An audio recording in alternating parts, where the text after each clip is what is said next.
The top 5 tanks that need buffs in World of Tanks Blitz. So welcome guys back to another video.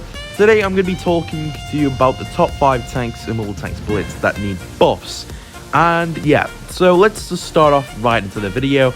Let's go into top 5. That is coming in at number 5 will be the mouse. The mouse really needs to buff. And I'm going to ask you a question guys, simply, when have you last played the mouse? And that is, I'm going to answer you that for you. I'm going to bet never. And the issue is, nowadays, that in tier 10, you've got way better premiums than the mouse. You've got the AMX Emily 54 VK90, which completely outshines the mouse every single way, which is really pathetic. And yeah, it's gonna have to lead me to say, guys, that tier 10 has led to be pay to win. Tier 10 is a pay-to-win tier. And the other thing is that's not just the issue. The other issue is that there is texture tanks such as the 60TP and Yo getting all the buffs and the IS7, whilst the mouse has just been left out. And the thing is, with the mouse, it's the heaviest tank in the game. Its armor should be good, and yes, you can get bounces in the mouse, but not every game. I mean, people will easily low gold and easily penetrate your cheeks, and that's the issue I've found with the mouse. So this tank really needs some 10 or 20 millimeters buff to that turret, and I think it'll be I do think it'll be fixed by then, because you'll have a stronger turret, and then mediums using gold shell won't be able to penetrate your turret at all, which is more realistic considering that you are the heaviest tank in the game. So let's just jump on to number. Coming at the number 4 spot, guys, we have the E100. Now, just like the mouse, this is a German super heavy. And what the problem is, what I find with the E100 is that the cheeks are absolutely just weak. The cheeks are absolutely paper. You'll see there that T62A, a medium tank, cuts through my armor with an AP shell on my bottom plate. Or it could have been, it even could have been the turret. I mean, in some tanks using the normal AP shell, let me just show you quickly. So under that gun mountlet, you see this tiny little bar on the turret, on the bottom turret. If you shoot that with normal AP in a face hug position, in a TD that has enough AP pen, you will be able to cut through, which I find absolutely stupid. But yeah, I mean, the turret needs a huge buff on this thing. You can easily penetrate, and that's why I put it on the number 4 spot. It actually can be more easily penetrable than the mouse. I mean, the mouse has a rounded turret. With this one, it's completely flat, and any tank switching to gold will easily cut through you. So yeah, the mouse needs a buff, and yeah, please Wargaming buff the E100. It needs a turret buff urgently. So yeah, guys, that's gonna be number 4 spot. So let's jump into the number 3. Coming at the number 3 spot, guys, I'm pretty sure you're all expecting this, is the T95. The only reason you would play the T95 is for if you're a content creator and you want to have some laughs on the stream or do something fun with it. Apart from that, there is no reason to play the T95 apart from ruining your stats. Because the T95 is that bad. The majority of games you play, you will easily lose. And that's because of the mobility. You're absolutely trash with the mobility. Apart from that, you've got really good statistics. But you're just really slow. And the other issue I find with the T95 is that when you use gold shell, your bottom plate can be penned.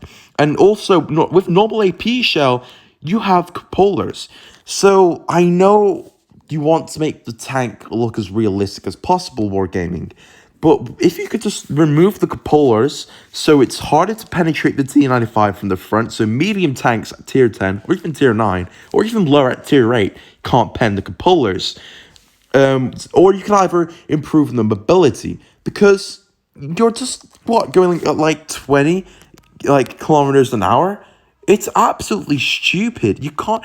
By the time you get into position in this tank, the game's already over. It'll either be a loss or either be a win with 0 damage, which is really pathetic.